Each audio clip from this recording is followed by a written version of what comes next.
আচ্ছা, তারপর রাজা বলছে, বয়মপি তাবৎ ভবত্য সখীগতং কিঞ্চিৎ পৃচ্ছাম।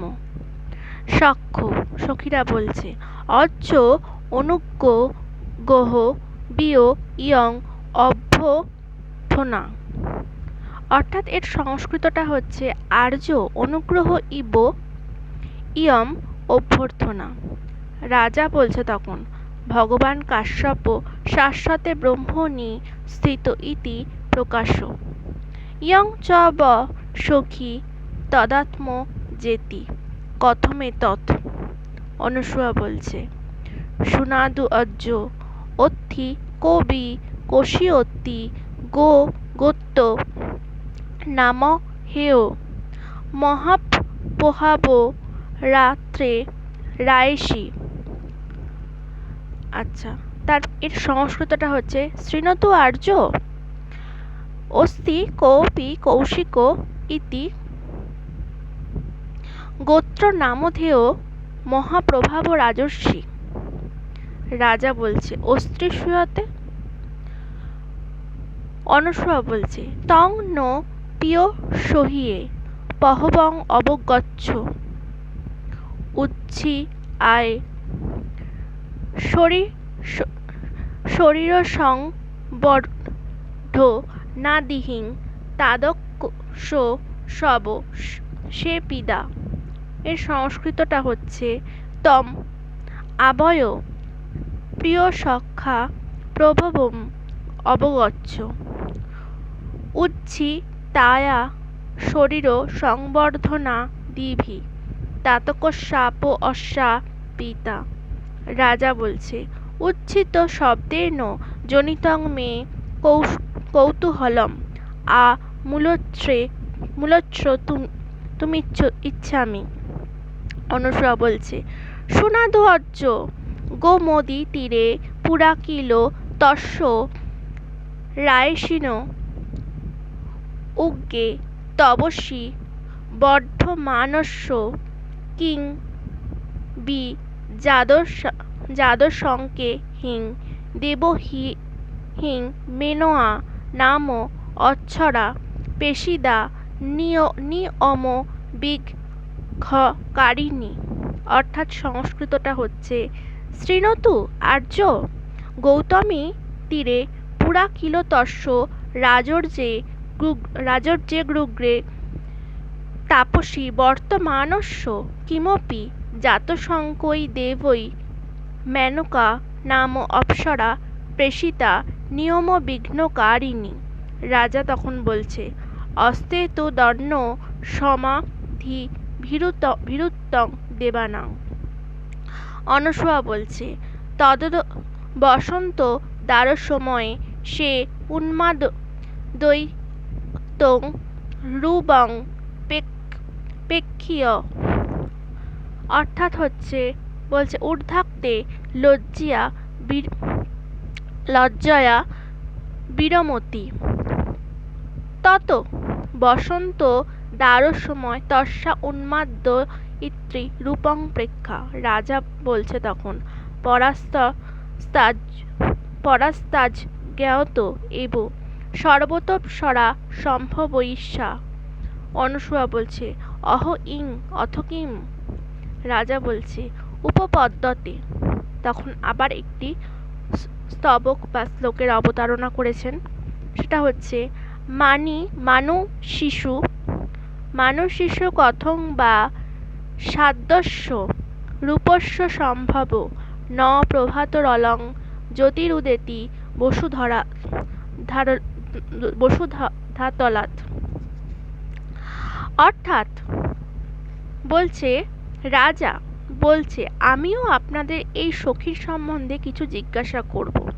দুই সখী তখন বলে উঠল, আপনার এই অনুরোধ আমাদের কাছে অনুগ্রহ। রাজা তখন বলছে, ভগবান মহর্ষি কাশ্যপ কর্ণত চিরকাল ব্রহ্মচর্য ব্রত পালন করেছেন, এই রকমই সকলে জানে। তোমাদের এই সখী আবার তার কন্যা, এটা কি রকম? অনুসূয়া তখন বলছে, আপনি শুনুন। গোত্র অনুসারে কৌশিক নামে এক মহাপ্রভাবশালী রাজর্ষি আছেন। রাজা বলছে, হ্যাঁ আছেন শুনেছি। অনসূয়া বলছে, তাকেই আমাদের প্রিয় সখীর পিতা বলে জানবেন। উনি শকুন্তলাকে পরিত্যাগ করলে পিতা কাশ্যপ কর্ণ তাকে লালন পালন করেন, তাই তিনি এরও পিতা। রাজা তখন বললেন, পরিত্যাগ করলে? এই কথায় আমার কৌতূহল হচ্ছে, গোড়া থেকে শুনতে ইচ্ছা হচ্ছে। অনসূয়া বলছে, আপনি শুনুন। কিছুকাল আগে গৌতমী নদীর তীরে এক রাজর্ষি যখন কঠিন তপস্যায় নিরত ছিলেন, সেই সময় দেবতারা কিছু একটা আশঙ্কা করে তপস্যার বিঘ্ন সৃষ্টির জন্য মেনকা নামে এক অপ্সরাকে পাঠালেন। রাজা শুনে বললেন, অন্যের তপস্যায় দেবতাদের এই ভয় পাওয়া প্রসিদ্ধ বটে। অনসূয়া তখন বল, তারপর বসন্তকালে রমণীয় সময় তার পাগল করা রূপ দেখে এই বলে একটু বলেই লজ্জায় আর কিছু বলতে পারলেন না। রাজা তখন পরের ঘটনা বোঝাই যাচ্ছে, সেটা বুঝতেই পারলেন রাজা। তাহলে সব থেকেই অপ্সরা গর্ভজাত, সব দিক থেকেই অপ্সরা গর্ভজাত, তাতে বোঝাই যাচ্ছে সেটা। যে অনসূয়া বললেন, তাই বটে। রাজা বললেন, এবারে বোঝা গেল মানবীতে এই রূপের সৃষ্টি কিভাবে সম্ভব। বিদ্যুতের ছটা মাটি থেকে ওঠে না। শকুন্তলা লজ্জায় মুখ নিচু করে থাকলেন। আসলে বললেন যে মানবের যে গর্ভে এরকম সম্ভব নয়। সে তার অপ্সরা জাত বলেই সে এত সুন্দর, সেই জন্যই তার বিদ্যুতের ছটার মতন তার রূপ যেন জ্যোতি পাচ্ছে। এবং বলছে এরকম মাটি থেকে এই রকম রূপ কখনো ভাবা যায় না, কল্পনা করা যায় না। রাজা বলছে, আত্মগতম লব্ধা বকাশ মে মনোরথ, কিন্তু সখ্যা পরিহাস দা হৃতাং বড় প্রার্থনা শ্রুতা হৃতদ্বৈধি ভাবকাতরং মে মন। প্রিয়ংবদা তখন বলছে, সুস্মিতং শকুন্তলং বিলক্ষ নায়কাভি মুখী ভূত্তা পুনভি বত্তু কাম বিয় অর্য। ওর সংস্কৃত হচ্ছে পুনরপি বক্তুকাম ইব আর্য। শকুন্তলা সখী মঙ্গুলা তর্জয়তি। রাজা বলছে, সম্মুগোপ লক্ষিতং ভবত্তা অস্তি ন সচ্চরিত শ্রবণ লোভ দন্ন দপি প্রষ্টবম। প্রিয়ংবদা বলছে, অলং বিয়য়ারিয় অনি অন্ত নানুও তবস্মি অন নাম। অর্থাৎ সংস্কৃতটা হচ্ছে, অলং বিচার্য অনিয়ন্ত্রণানুযোগ তপস্বী জন নাম। রাজা তখন বলছে, ইতি শোকিং তে ইচ্ছামি।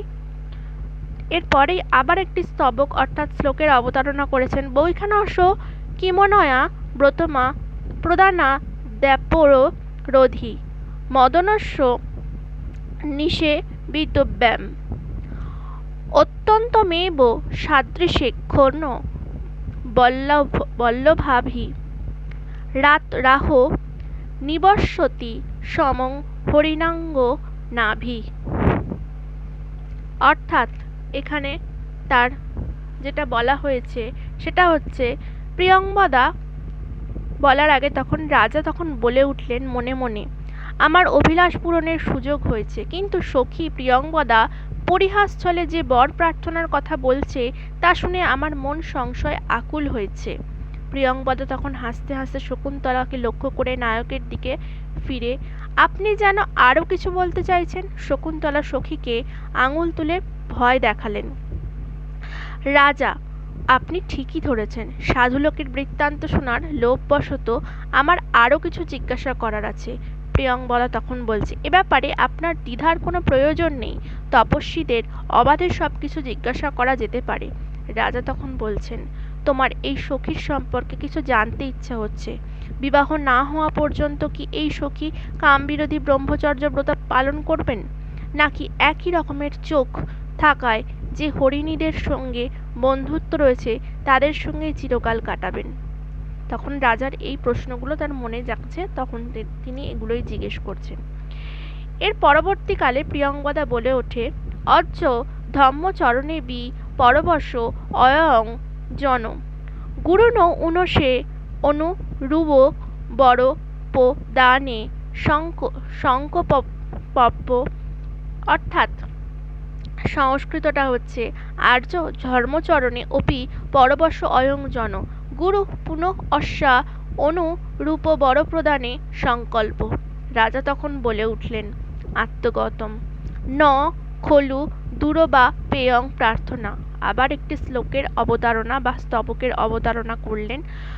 ভবহৃদয় সাভিলাষং সম্প্রতি সন্দেহ নির্ণয় জাত আশঙ্কসে যদগ্নিং তদিদং স্পর্শক্ষম রত্নম। অর্থাৎ তিনি বলে উঠলেন প্রিয়ংবদার কথায়, প্রিয়ংবদা যখন বললেন যে আর্য এই শকুন্তলা ধর্মাচরণ বিষয়ে স্বাধীনতা নেই, তবে পিতা কর্ণের কিন্তু যোগ্য বরে একে সম্প্রদান করার ইচ্ছে। রাজা তখন আত্মগত হয়ে বললেন তাহলে শকুন্তলাকে পাওয়ার আমার বাসনা পূরণ না হবার মতন নয়। তখন সেই শ্লোকটা বলে উঠলেন হে হৃদয়, এবারে তুমি শকুন্তলাকে পেতে কামনা করতে পারো, কেননা এখন সব সন্দেহের অবসান হয়েছে। তুমি এতক্ষণে যাকে আগুন বলে ভাবছিলে তাহলে তা স্পর্শযোগ্য রত্ন। তখন সে বুঝতে পারছে যাকে ছুঁতে পারবে না বলে ঠিক করেছিল, কারণ সে তাপস কন্যা ভেবেছিল, কিন্তু সে এখন ভাবছে যে একে স্পর্শ করা যেতেই পারে, কারণ এ স্বয়ং অপ্সরার এক গর্ভজাতা। আচ্ছা, তারপর শকুন্তলা তখন বলে ওঠে সরসমীব অনসূত্র গমিষ্যং অহং। অনুসূয়ে গমিষ্যামি অহম। অনুসূয়া বলছে কিং নিমিত্তম। তখন শকুন্তলা বলে ওঠে ইয়ম অসংবদ্ধ পলা মিনিং পিয়ং বদং অজ্জায়ে গোদমিয়ে নিবেদয় সং। তখন এর সংস্কৃতটা হচ্ছে ইমাম অসম্বন্ধ প্রলাপিনিং প্রিয়ংবদাং আর্যই গৌতমই নিবেদয়ের স্বামী। অনুসূয়া বলছে সহি ন যুক্তং অকিদ সক্কারং অদি হি বিশেষং বিসজ্জিয় স্বচ্ছন্দদ গমনম। অর্থাৎ সংস্কৃতটা হচ্ছে সখী ন যুক্তং অকৃত সৎকারং অতিথি বিশেষং বিসৃজ্য স্বচ্ছন্দত গমনম। শকুন্তলা ন কিঞ্চিৎ দুক্তা প্রস্থিতৈব। রাজা তখন বলে ওঠে গ্রহীতুমিচ্ছন নিগৃহ্য আত্মনম অহো চেষ্টা প্রতিরূপিকা কামীজন মনোবৃত্তি অয়ং হি। শ্লোকের অবতারণা হয়েছে অনুজাসন মুনি তনয়াং সহসা বিনয়েন বাড়ি তো প্রসর স্থানাদনু চলন্নপি গত্যেব পুনঃ প্রতিনিবৃত্ত। অর্থাৎ সেটা শকুন্তলা বলেন যে যেন রাগতভাবে রেগে গিয়ে তিনি বললেন অনুসূয়া আমি চললাম। অনুসূয়া বললে কেন? শকুন্তলা এই প্রিয়ংবদা যা খুশি আবোল তাবোল বকে চলেছে, এ সম্বন্ধে মাতা গৌতমীর কাছে আমি নালিশ করব। অনুসূয়া বলল বিশিষ্ট অতিথির আপ্যায়ন না করে তাকে ছেড়ে নিজের খুশি মতো চলে যাওয়া কি ঠিক কাজ হচ্ছে না? শকুন্তলা কিছু না বলে চলতে শুরু করলেন। রাজা তখন বলছেন শকুন্তলা বাধা দিতে ইচ্ছুক নিজেকে সংবরণ করে মনে মনে। তখন রাজাকে শকুন্তলাকে বাধা দিতে ইচ্ছা করছে কিন্তু নিজেকে সংবরণ করলেন মনে মনে রাজা, এবং সেই তখন বলেন কি আশ্চর্য, কামার্ত ব্যক্তির মনোবৃত্তি এবং তা দৈহিক চেষ্টা একে অপরের প্রতিবিম্ব। আমি তখনই বলে উঠলেন সেই আবার শ্লোকের অবতারণার যেটা বললেন মণিকন্যা শকুন্তলাকে অনুসরণ করতে যাচ্ছি, এই অবস্থায় হঠাৎ ভদ্রতা বোধ আমায় বাধা দিল, কিন্তু নিজের জায়গা ছেড়ে না নড়লে মনে হচ্ছে যেন আমি একে অনুসরণ করে কিছুটা গিয়ে আবার ফিরে এসেছি, এমনই তিনি বোধ করলেন। এরপর প্রিয়ংবদা বলছে শকুন্তলা নিরুদ্ধ হলানদে যুক্তং গন্তং হলানতে যুক্তং গন্তুম। শকুন্তলা বলছে সভ্রুভঙ্গম কিং নিমিত্তং কিং নিমিত্তম। প্রিয়ংবদা বলছে রুক্ষ সে অনে ডুবে ধারে সীমে এহি দাব অত্যানং মহি মচিও তদ গমিষ্যসি।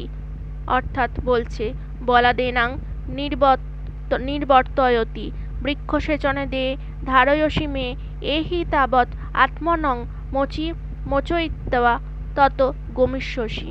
রাজা তখন বলে ওঠে ভদ্রে বৃক্ষসেচন দেব পরিশ্রান্তমত্র ভবতি ভবতিং লক্ষয়ে তদা তদাস্যা স্রস্তাংশাবতি মাত্র ললিত তলৌ বাহু ঘটক ক্ষেপণা দো দাপি স্তনবেপথুং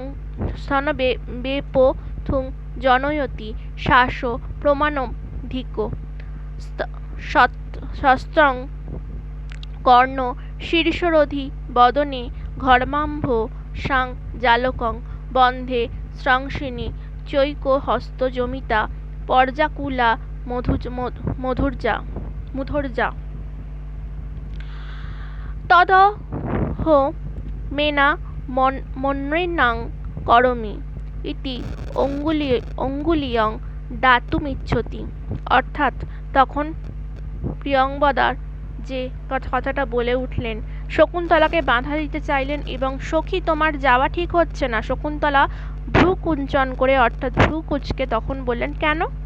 প্রিয়ংবদা বলছে আমার কাছে তোমার দুবার গাছে জল দেওয়া ধার আছে, এসো আগে ধার শোধ করে নিজেকে মুক্ত করো তারপর যাবে।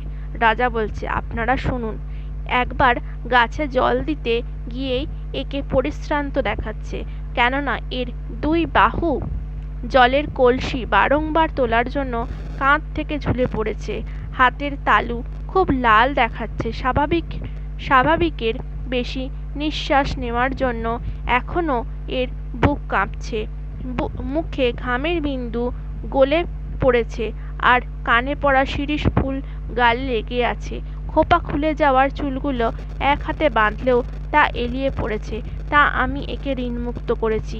এই বলে নিজের আংটি দিতে চাইলেন।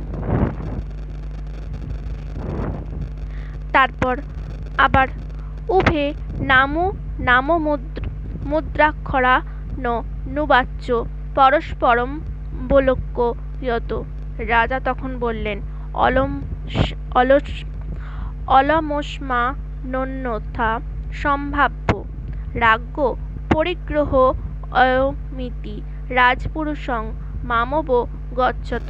প্রিয়ংবদা বললেন তেনহি নারী হোদি এদং অঙ্গুলি বি অং অজস্র অনেন অনিরিনা দানিং এসো কিঞ্চিৎ বিহস্য হলা সৌন্দলে ময়িদাসী অম্পিনা অর্জেন অহবা মহারাত্রয়ে গচ্ছ দানিং। অর্থাৎ সংস্কৃতটা হচ্ছে তেনহি নার্হতি এতৎ অঙ্গুলীয় কম অঙ্গুলি বিয়গম আর্যস্য বচনেন অনৃণা ইদানিম এষা হলা শকুন্তলে মচিতাসি অনুকম্পিনা আর্যেন অথবা মহারাজেন গচ্ছ ইদানিম।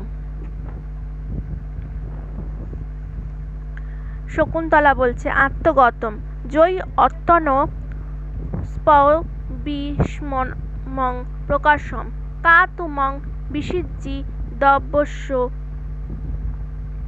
রুন্ধিবস্য বা। অর্থাৎ সংস্কৃতটা হচ্ছে যদি আত্মন প্রভাবিষ্যামি কা তং বিসর্জিত বাস্য রোদ্ধবাস্য বা। রাজা বলে উঠলেন শকুন্তলাং বিলক্ষ আত্মগতম কিং নু খলু যথা বয়ম স্বামে বমিয়মোপস্মান প্রতিস্যাৎ অথবা লব্ধা বকাশা মে প্রার্থনা কুত। আবার শ্লোকের অবতারণা করেছেন যে বাচং ন মিশ্রয়তি যদ্যপি মদ্বচো ভি কর্ণং দদাপ্ত ভিমুখং মই ভাসমানে কামং ন তিষ্ঠতি মদানন সম্মুখীনা ভূয়িষ্ঠ মন্ন বিষয়া ন তু দৃষ্টরস্যা। অর্থাৎ বলে উঠলেন, দুই সখী আংটিতে নাম লেখা পড়ে পরস্পরের মুখের দিকে তাকালো। রাজা তখন বললেন, আমাকে অন্য কিছু অর্থাৎ আমি স্বয়ং রাজা দুষ্যন্ত এরম ধারণা করবেন না। এই আংটি রাজার কাছ থেকে পাওয়া। আমাকে রাজ কর্মচারী বলে জানবেন। তখনও গোপন রাখছেন নিজেকে। প্রিয়ংবদা, তবে তো এ আংটি আঙুল থেকে খুলে দেওয়া উচিত হবে না? ওটা আঙুলেই থাক। আপনার কথাতেই ইনি ঋণমুক্ত হলেন। একটু হেসে শকুন্তলা দয়া পরবশত, এই ভদ্রলোক অথবা মহারাজ তোমায় মুক্ত করছেন, এবারে যেতে পারো। শকুন্তলা মনে মনে বললেন, যদি নিজের এই মনের জোর থাকতো, প্রকাশ্যে যেতে দেবার বা আটকাবার তুমি কে? রাজা তখন শকুন্তলাকে লক্ষ্য করে মনে মনে বলতে লাগলেন, আচ্ছা, আমি যেমন এর প্রতি আসক্ত, ইনিও কি তেমন আমার প্রতি আসক্ত? অথবা আমার মনোবাসনা অবশ্যই পূর্ণ হয়েছে। কেননা যদিও ইনি আমার কথার সঙ্গে নিজের কথা মেশাচ্ছেন না, অর্থাৎ সাক্ষাৎভাবে কথা বলছেন না, তথাপি আমি যখন কথা বলছি তখন তা সাগ্রহে শুনছেন। এটা সত্য যে ইনি আমার মুখের দিকে বেশিক্ষণ চেয়ে থাকছেন না, তবে অন্যদিকেও এর দৃষ্টি বেশিক্ষণ থাকছে না, মানে কিছুটা সম্মতির অনুমান তিনি করছেন। নেপথ্য থেকে কথা আসছে। তখন বলছে নেপথ্যে, ভোস্ত তপস্বিন সন্নিহিতা তপবন সত্যক রক্ষাঐ ভবত প্রত্যসন্ন কিল মৃগয়া বিহারী পার্থিব দুষ্যন্ত তুরগক্ষুর হতস্তা ধি রেণু বিটপ বিষক্ত জলাদ্র বল্কলেষু পততি পরিণতারুণ প্রকাশ শলভ সমূহ ইবাস্ত্রুম দ্রুমেষু অপিচ তীব্রাঘাত প্রতিহত তরু স্কন্ধলগ্নৈক দন্ত পাদাকৃষ্ট ব্রততি বলয়া সঞ্জাত পাশ মূর্তবিঘ্নস্ত পশ ইব ন ভিন্ন সারঙ্গযূথ ধর্মারণ্যং প্রবিশতি গজ সন্দ না লোকভীত। অর্থাৎ বলা হচ্ছে যে নেপথ্য থেকে কথাটা এলো কি না, ওহে তপস্বীগণ, তপবনের প্রাণীদের রক্ষার জন্য অগ্রসর হও। মৃগয়া বিহারী রাজা দুষ্যন্ত আশ্রমের উপকণ্ঠে উপস্থিত হয়েছেন। এই দেখো, পঙ্গপালের মতো ঘোড়ার খুর থেকে ওঠা সন্ধ্যাকালের সূর্যার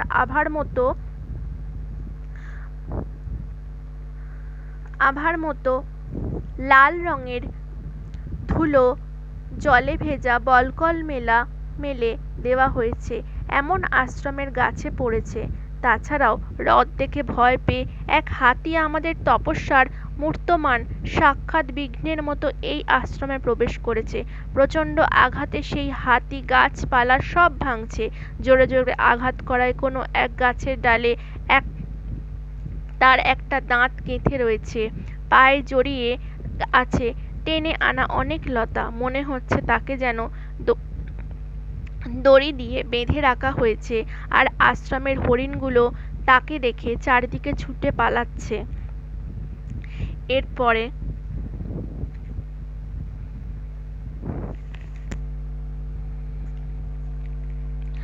আবার তখন সর্বাঙ্গন্যাং দত্তা কিঞ্চিদিব সংভ্রান্তা। রাজা তখন বলে উঠলেন, আত্মগতম অহধিক পৌরা অস্মদন্বেষী নো স্তপবন মুপ রুন্ধন্তি। অনুসূয়া বলে উঠলেন, অজ্জ ইমিনা আরণ্যবুত্তেন পর্যায়ুল মহ অনুজানিহীন উড্ড অগমনস্য। অর্থাৎ এর সংস্কৃত হচ্ছে, আর্য বলে উঠলেন, অনেন আরণ্যক বৃত্তান্তেন পর্যাকুলাস্ম অনুজানিহি ন উট উটজগমনায়। রাজা তখন বললেন, সসম্ভ্রমম গচ্ছন্তু ভবত্য বয়ম পাশ্রম স্পিরা যথা ন ভবতি তথা প্রযতিষ্যামহে সর্বে উত্তিষ্ঠন্তি। সখ্যও বলছে, অজ্জ অসম্ভাবিদ অদিহি সক্কারা ভূয় বিপেক্ষ নিমিত্তং লজ্জেমো অজ্জং বিন্ন বিদুং। আর্য তখন বলছেন যে, আর্য অসম্ভাবিতা তিথি সৎকার ভূয় অপি প্রেক্ষণ নিমিত্তং লজ্জাবহে আর্যং বিজ্ঞাপয়তুম। রাজা তখন বলছে, মা মৈবম দর্শনে নৈব ভবতীনাং পুরস্কৃত্য অস্মি। শকুন্তলা বলছেন, অনসূয়ে অহিন অকুল সুয়ে পরিক্ষদং মে চলনং কুরব অসাহা পরিলগ্গং অবক্কলং দাব পরিবালেধো মাং যাব নং মো আবেমি। অর্থাৎ সংস্কৃতটা হচ্ছে, অনুসূয়ে অভিনব কুশল সুচ্চা পরিক্ষতং মে চরণম কুরবক শাখা পরিলগ্নং চ বল্কলম তাবৎ পালয়তম মাম যাবৎ এতৎ মোচয়ামি। অর্থাৎ এখানে বলছে, রাজা নম বলক যন্তি সব্বাজং বিলম্ব সহ সখীভ্যাং নিষ্ক্রান্তা। রাজা তখন বলছে, মন্দোৎসুক অস্মি নগর গমনং প্রতি যাবদনু যাত্রিকান সমেত্য নাতি দূরে তপবনস্য নিবেশয়ে ন খলু শক্নোমি। শকুন্তলা ব্যাপারা দ আত্মনং নিবর্তয়িতুম মমহি। শ্লোকের অবতারণা হয়েছে, বলা হচ্ছে, গচ্ছতি পুরো শরীরং ধাবতি পশ্চাৎ সংস্থিতং চেতো চিনং সুকমিব কেতো প্রতিবাতং নিয়মানস্য নিষ্ক্রান্ত সর্বে ইতি প্রথমাঙ্ক। অর্থাৎ বলছে যে, আমি এবার বলি, যেটা বলা হয়েছে সেটা হচ্ছে, সকলের সেই চিৎকার শুনে যেন কিছুটা সন্ত্রস্ত হয়ে উঠলেন। রাজা তখন মনে মনে বলে উঠলেন, হায় ধিক, পুরবাসীরা আমাকে খুঁজতে এসে তপবনের বিঘ্ন সৃষ্টি করছে। যাক, এবার ফিরে যাই। অনসূয়া তখন বলে উঠলেন, আর্য শুনুন, বনে হাতির এই উপদ্রবের কথা শুনে আমরা ভীষণ উদ্বিগ্ন হয়ে পড়েছি। কুটিরে ফিরতে আমাদের অনুমতি দিন। রাজা তখন বলছে ব্যগ্রভাবে, নিশ্চয়ই, আপনারা চলুন, আমিও যাতে আশ্রমের কোনো অসুবিধা না হয় সেই চেষ্টা করি। দুই সখী বলে উঠলেন, সকলে উঠলেন এবং দুই সখী বললেন, আর্য, অতিথির কোনো আপ্যায়নই হয়নি, তাই আবারও আপনাকে আসার অনুরোধ করতে লজ্জা পাচ্ছি। রাজা বললেন, না না, এমন কথা বলবেন না, আপনাদের দর্শনেই আমি ধন্য হয়েছি। শকুন্তলা বললেন, অনুসূয়া, নতুন গজানো কুশের ডগা আমার পায়ে বিঁধেছে, পরনের বলকল আবার কুরবকের ডালে জড়িয়ে গেছে। আমার জন্য একটু অপেক্ষা করো, ততক্ষণে আমি এটা ছাড়িয়ে নিচ্ছি। শকুন্তলা ছল করে দেরি করে রাজাকে দেখতে দেখতে দুই সখীর সঙ্গে বেরিয়ে গেলেন। রাজা নগরে ফিরে যাওয়ার ব্যাপারে আমার আর ঔৎসুক্য নেই। এখন অনুচরবর্গের সঙ্গে মিলে তপবনের কাছেই কিছুদিন থাকি। শকুন্তলার ব্যাপারে থেকে নিজের মনকে কোনোভাবেই নিবৃত্ত করতে পারছি না। আমার অবস্থা এখন এই রকম। বাতাসের অনুকূলে নিয়ে যাওয়া পতাকার চীনদেশের তৈরি যে কাপড়, সেই কাপড়ের মতো আমার দেহ সামনের দিকে চললেও চঞ্চল মন কিন্তু পিছনের দিকে চলছে। সকলের প্রস্থান করলেন এবং প্রথম অঙ্ক এখানেই সমাপ্ত হলো। এর পরে চলে আসছে যে দ্বিতীয় অঙ্কের প্রস্তুতি। আজকে প্রথম অঙ্ক একটি ভিডিওর মধ্যেই রাখা হলো এবং সকলে সাবস্ক্রাইব করবেন চ্যানেলটা, লাইক দেবেন, ফলো করবেন এবং শেয়ার করবেন পরবর্তী আরও বেটার ভিডিওর জন্য। ধন্যবাদ।